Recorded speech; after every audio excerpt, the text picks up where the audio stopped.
ನಮಸ್ಕಾರ ಫ್ರೆಂಡ್ಸ್. ನಮ್ಮ Nifty weekly ಎಕ್ಸ್ಪೈರಿನಲ್ಲಿ ಮಾರ್ಕೆಟ್ ದಿನವೆಲ್ಲ ಸೈಡ್ ವೇಸ್ ಅಲ್ಲಿ ಟ್ರೇಡ್ ಆಗಿ end of the day Nifty day low ಅಲ್ಲಿ ಬಂದು ಕ್ಲೋಸ್ ಆಯ್ತು. ನಿಫ್ಟಿ ಅಲ್ಲದೇನೆ ಬ್ಯಾಂಕ್ ನಿಫ್ಟಿ ಕೂಡ ಡೇ ಲೋನ್ ಕೂಡ ಬ್ರೇಕ್ ಆಗಿ ಕೆಳಗಡೆ ಬಂದಿತ್ತು. ಆದ್ರೆ ಇವತ್ತಿನ ದಿನದ ಹೈಲೈಟ್ ಅಂತಂದ್ರೆ ಮಿಡ್ ಕ್ಯಾಪ್ ನಿಫ್ಟಿ ಹಾಗೂ ಸ್ಮಾಲ್ ಕ್ಯಾಪ್ ನಿಫ್ಟಿಗಳು. ಸೊ ಇದರಲ್ಲಿ ನಾವು ಸೆಲೆಕ್ಟ್ ಮಿಡ್ ಕ್ಯಾಪ್ ನಿಫ್ಟಿನ ಇಲ್ಲಿ ನೋಡಿದ್ರೆ ಸೆಲೆಕ್ಟ್ ಮಿಡ್ ಕ್ಯಾಪ್ ನಿಫ್ಟಿ ಮಾತ್ರ ಇವತ್ತಿನ ದಿನದ ಸ್ಟಾರ್ಟಿಂಗ್ ಆಫ್ ದ ಡೇ ಇಂದಾನೆ ಒಂದ್ ಸೈಡ್ ಡೌನ್ ಮೂನ್ ತೋರಿಸ್ತಾ ಇತ್ತು. ಎಲ್ಲ select mid cap small cap ಅಲ್ಲಿ ಇವತ್ತಿನ ದಿನ ನಾವು ಕರೆಕ್ಷನ್ ನೋಡಿದ್ವಿ. ಸೊ ನಮ್ಮ ಪೋರ್ಟ್ಫೋಲಿಯೋಗಳಲ್ಲಿ ಕೂಡ ಇವತ್ತಿನ ದಿನ ವೀಕ್ನೆಸ್ ಇತ್ತು. ಸೊ ಇವತ್ತಿನ ದಿನ ಸೆಲೆಕ್ಟ್ ಮಿಡ್ ಕ್ಯಾಪ್ ನಿಫ್ಟಿ ಇಲ್ಲಿ 20 ಡೇ ಮೂವಿಂಗ್ ಆವರೇಜ್ ಕೆಳಗಡೆ ನಾವು ನಿನ್ನೆ ವಿಡಿಯೋದಲ್ಲಿ ಡಿಸ್ಕಸ್ ಮಾಡಿದ್ವಿ, ಇದ್ರ ಕೆಳಗಡೆ ಪುಟ್ಟು ಪೋಷಿ ತಗೋಬೇಕು ಅಂತ. ಸೊ ಇದರಲ್ಲಿ ಡೌನ್ ಮೂವ್ ಬಂತು. ಅದೇ ನಿಫ್ಟಿ ಹಾಗೂ ಬ್ಯಾಂಕ್ ನಿಫ್ಟಿನಲ್ಲಿ ಯಾವುದೇ ಮೂವ್ಮೆಂಟ್ ಕಾಣಲಿಲ್ಲ. ಅದಕ್ಕಾಗಿ ನಾವು ನಮ್ಮ ಟುಡೇಸ್ ಇನ್ವೆಸ್ಟ್ಮೆಂಟ್ ಟೆಲಿಗ್ರಾಮ್ ಗ್ರೂಪ್ ಅಲ್ಲೂ ಮೆನ್ಷನ್ ಮಾಡಿದ್ವಿ. ಸೊ ನಿಫ್ಟಿನಲ್ಲಿ ಮಾತ್ರ ಯಾವುದೇ ಟ್ರೇಡ್ ನ ಇಲ್ಲ ಅಂತ. ಸೊ ನಾವು ಇವತ್ತಿನ ದಿನ ಯಾವುದೇ ಟ್ರೇಡ್ ನ ಮಾಡಲಿಲ್ಲ. Maybe select mid cap ನಿಫ್ಟಿನಲ್ಲಿ ನಾನು ಪರ್ಸನಲ್ ಆಗಿ ಪೊಸಿಷನ್ ತಗೊಂಡಿದ್ರೆ ಒಂದು ಒಳ್ಳೆ ಮೂಮೆಂಟಮ್ ಸಿಗೋ ಚಾನ್ಸಸ್ ಇತ್ತು, ಆದ್ರೆ ನಾವು ಇಲ್ಲಿ ಟ್ರೈ ಮಾಡಲಿಲ್ಲ. ಸೊ ಈಗ ಸೆಲೆಕ್ಟ್ ಮಿಡ್ ಕ್ಯಾಪ್ ನಿಫ್ಟಿ ಆಗ್ಲಿ ನಮ್ಮ ಇತರೆ ಇಂಡಸ್ಟ್ರೀಸ್ ಗಳೆಲ್ಲ ಡೇ ಲೋನ್ ಅಲ್ಲಿ ಬಂದು ಕ್ಲೋಸ್ ಆಗಿದ್ದಕ್ಕೆ ಇದು ಸದ್ಯಕ್ಕೆ ನಮಗೆ ನೆಗೆಟಿವ್ ಆಗಿ ಕಾಣಿಸ್ತಾ ಇದೆ. ಇನ್ನು ನಮ್ಮ ಇಂಪಾರ್ಟೆಂಟ್ ಪ್ಯಾರಾಮೀಟರ್ಸ್ ಗಳ ಕಡೆಗೆ ಹೋದ್ರೆ India volatility index Vicks, India Vicks 15 ಕೆಳಗಡೆನೆ ಇದೆ.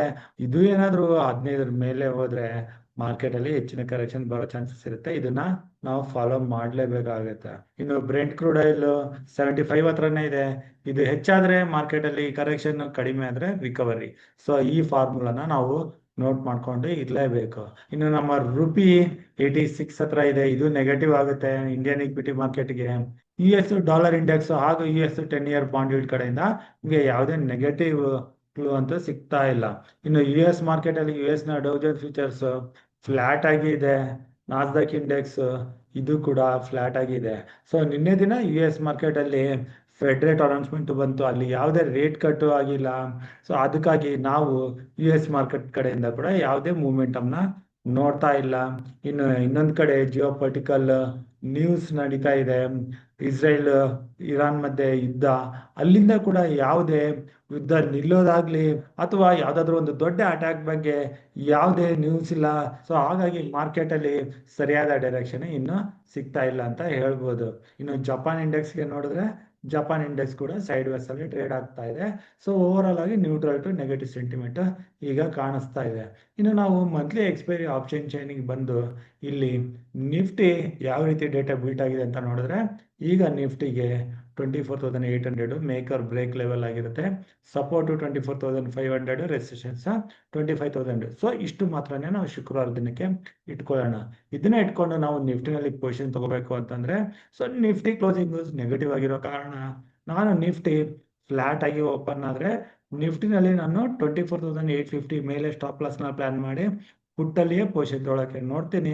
ಇನ್ನು ಇಲ್ಲಿಂದ ಬರೋ ಡೌನ್ ಮೂವ್ಗೆ ಟಾರ್ಗೆಟ್ 24,500 ಆಪ್ಷನ್ ಚೈನ್ ಪ್ರಕಾರ ಏನಿದೆ ಅದನ್ನ ಇಟ್ಕೊಂತೀನಿ. 24,500 ಬರ್ತಿದ್ದಂಗೆ ಅಲ್ಲಿ ಪ್ರಾಫಿಟ್ ಬುಕ್ ಮಾಡ್ಕೊಂಡು ಅಲ್ಲಿಂದ ಬರೋ ರಿವರ್ಸಲ್ ಅಲ್ಲಿ ಅಗೇನ್ ಕಾಲಲ್ಲಿ ಪೊಸಿಷನ್ ತೊಗೊಳಕ್ಕೆ ನೋಡ್ತೀನಿ.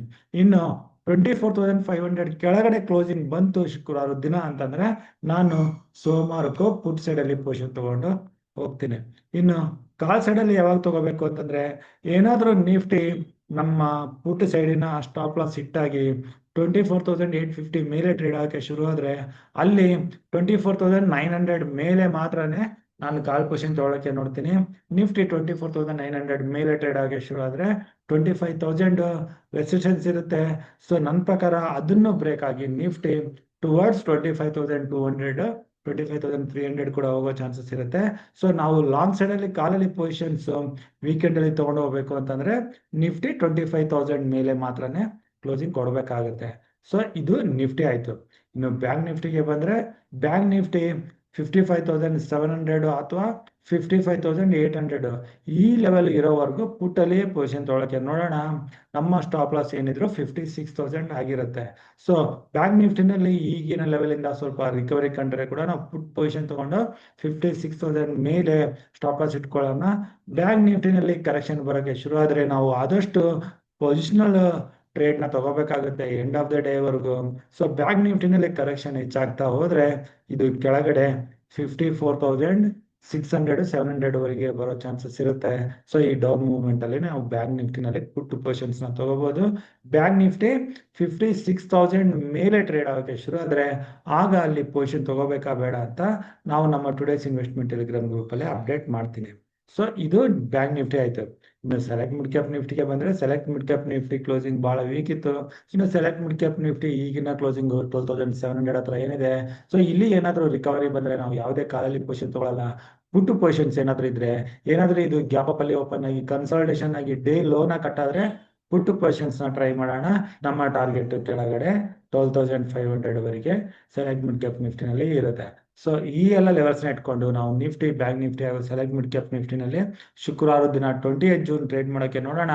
ನಾನು ಕೊಟ್ಟಿರೋ ಮಾಹಿತಿನಲ್ಲಿ ನಿಮ್ಗೆ ಏನಾದರೂ ಡೌಟ್ಸ್ ಇದ್ರೆ ನೀವು ನನಗೆ ಡೈರೆಕ್ಟ್ ಆಗಿ ಕಾಂಟ್ಯಾಕ್ಟ್ ಮಾಡ್ಬೋದು. ನನ್ನ ನಂಬರ್ 9845852716. ಇಷ್ಟ ಹೇಳ್ತಾ ಇವತ್ತಿನ ವಿಡಿಯೋ ಇಲ್ಲಿಗೆ ಮುಗಿಸ್ತಾ ಇದ್ದೀನಿ. ನಾನು ಕೊಟ್ಟಿರೋ ಮಾಹಿತಿ ನಿಮಗೆ ಇಷ್ಟ ಆದಲ್ಲಿ ಲೈಕ್ ಮಾಡಿ, ನಮ್ಮ ಯೂಟ್ಯೂಬ್ ಚಾನಲ್ ಸಬ್ಸ್ಕ್ರೈಬ್ ಮಾಡಿಲ್ಲ ಅಂದ್ರೆ ಸಬ್ಸ್ಕ್ರೈಬ್ ಮಾಡಿ, ಹಾಗೂ ನಿಮ್ಮ ಅನಿಸಿಕೆನ ಕಮೆಂಟ್ ಬಾಕ್ಸ್ ಮೂಲಕ ತಿಳಿಸಿ. ಇನ್ನು ನನ್ನ ಮುಂದಿನ ವಿಡಿಯೋ ಬರೋವರೆಗೂ ನಿಮಗೆ ನನ್ನ ಕಡೆಯಿಂದ ಧನ್ಯವಾದಗಳು. Thank you.